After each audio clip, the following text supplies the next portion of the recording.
Hola, estamos resolviendo el examen modelo de 2023 que ha puesto este año la UNED. Recordad que arriba os dejamos el enlace con los demás ejercicios resueltos y muchos otros exámenes de las PC resueltos y de otro tipo de convocatorias como las PAU que podéis utilizar para practicar. Bien, ¿qué me dicen? Pues me dicen que sabiendo que la ecuación cinética es la siguiente y corresponde con esta reacción ajustada, que contestemos razonadamente a los siguientes apartados. Vale, yo lo primero que voy a hacer es escribírmelo aquí para poderlo ver mejor. Y además siempre que lo escribimos lo interiorizamos un poquito mejor. Y la ley de la velocidad es igual a K por la concentración de A al cuadrado. Me preguntan dos cosas, que cuáles son los órdenes parciales de reacción respecto a ambos reactivos y si se trata de una reacción elemental. Vale, vamos a contestar primero al primer apartado. Nos piden el orden parcial de los dos reactivos de A y el orden parcial de B. Recordemos que los órdenes parciales son el coeficiente, o sea, estequiométrico de las reacciones elementales, pero que no siempre tiene que coincidir con la reacción que me dan porque puede que no sea elemental. Si esta reacción fuera elemental, si fuera elemental, que no lo es, ahora veremos por qué, su ley de la velocidad tendría que ser esta. Que no lo es, por lo tanto ya vamos a explicar que no es elemental, como dicen aquí, es decir, no es elemental, ¿vale?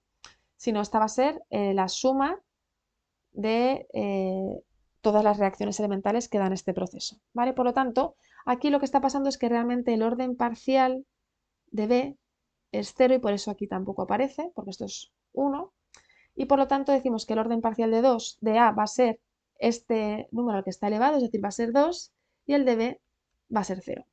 Y como hemos dicho, no se trata de una reacción elemental porque tendría sino que coincidir que esta tendría que ser su ley de la velocidad, mientras que no lo es, ¿vale? En el apartado B me preguntan que cuáles son las unidades de la constante cinética. Pues bueno, vamos a ello. Vamos a despejar un poquito y vamos a despejar las unidades.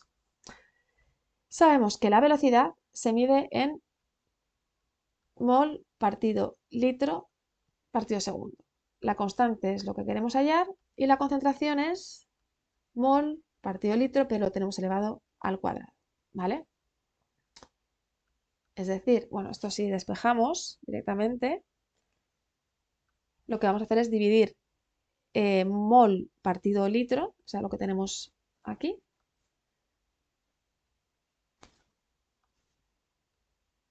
mol partido litro por segundo, lo vamos a dividir por esta parte de aquí, que la pasamos dividiendo al otro lado, ¿no? Que esto es mol al cuadrado partido litro cuadrado. Sabemos que esto se divide en cruz y tendríamos mol por litro al cuadrado partido litro por segundo por mol al cuadrado. Este mol se va con este cuadrado de aquí, este cuadrado se va con este litro de aquí,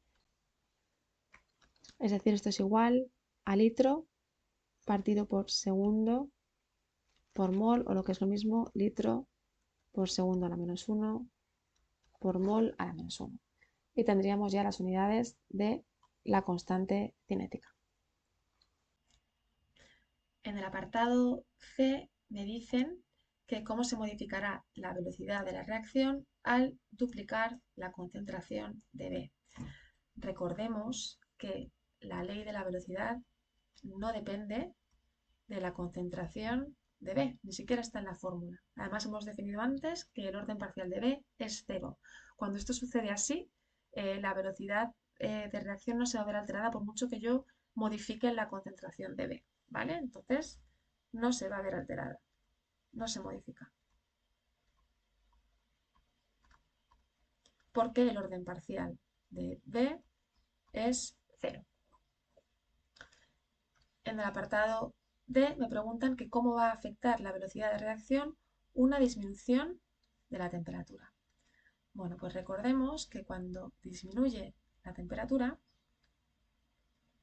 disminuye la energía cinética de las partículas, de las moléculas que están, y por lo tanto los choques efectivos son menores, ¿vale? En este caso, lo vamos a explicar mejor con la ecuación de Arrhenius, ya que aquí parece que no depende de los choques efectivos por la ley de la ecuación.